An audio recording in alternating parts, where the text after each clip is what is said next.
action let's go 저 건물을 찾으러 Risiko operasional. Risiko operasional merupakan risiko yang berkaitan dengan tidak berfungsinya proses bisnis suatu organisasi. Pada PT KAI, risiko operasional berkaitan dengan kepuasan pelanggan, strategi pelayanan, dan kinerja keuangan. Contoh risiko operasional yang mungkin terjadi pada PT KAI yaitu gangguan dan kerusakan pada rel, sistem persinyalan, dan listrik aliran atas. Gangguan ini dapat disebabkan karena material yang digunakan kurang baik, bencana alam, atau rusaknya panel listrik kereta api. Kemudian kecelakaan kereta api. Risiko ini mungkin terjadi karena kurangnya pengendalian perawatan dan keselamatan kereta api atau kendala teknis berupa gangguan komunikasi dan sistem persinyalan.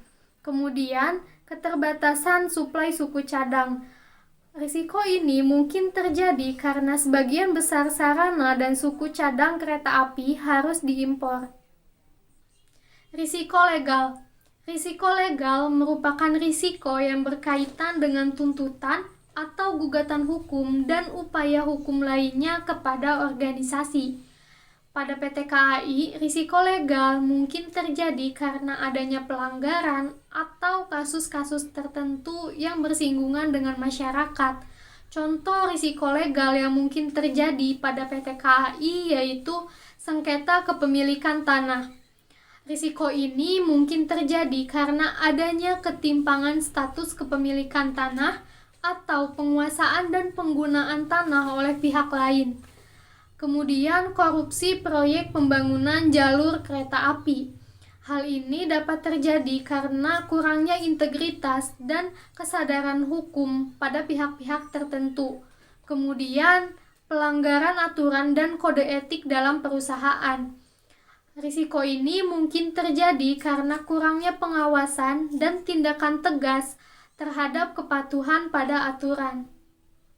Yang ketiga itu ada jenis resiko reputasi. Penjelasannya resiko yang berkaitan dengan persepsi tingkat kepercayaan pemangku kepentingan eksternal pada organisasi.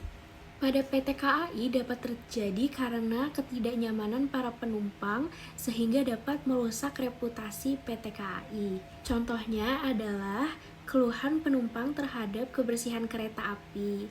Yang kedua, kereta terlambat dan datang tidak sesuai jadwal.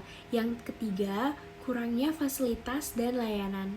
Yang keempat, ada resiko kebijakan. Penjelasannya, resiko yang berkaitan dengan perumusan maupun penetapan kebijakan internal maupun eksternal PT KAI. Pada PT KAI dapat terjadi karena kebijakan internal yang tidak efektif, tidak efisien, dan tidak sesuai dengan peraturan yang berlaku. Sedangkan kebijakan eksternal PT KAI dapat terjadi karena perubahan kebijakan dari pemerintah atau regulator yang berdampak pada PT KAI.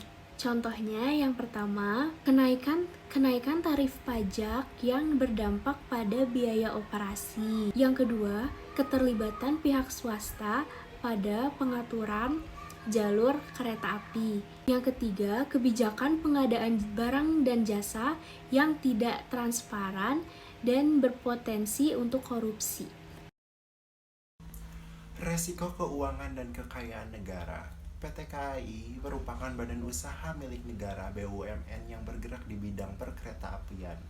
Sebagai BUMN, PT KAI memiliki beberapa resiko keuangan dan kekayaan negara yang perlu diwaspadai dan dimitigasi.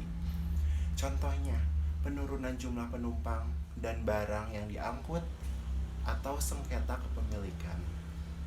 Resiko fraud. PT KAI sebagai BUMN rentan terhadap resiko fraud atau kecurangan. Contohnya seperti kecurangan dalam pengadaan, kecurangan dalam keuangan, dan yang terakhir adalah kecurangan dalam aset. Resiko kepatuhan. PT KAI sebagai BUMN memiliki resiko kepatuhan yang diwaspadai dan dimitigasi. Resiko kepatuhan adalah resiko yang terkait dengan kemungkinan PT KAI gagal untuk mematuhi peraturan perundang-undangan yang berlaku. Contohnya seperti kesalahan dalam penerapan peraturan, pelanggaran kode etik, dan yang terakhir pelanggaran kontrak.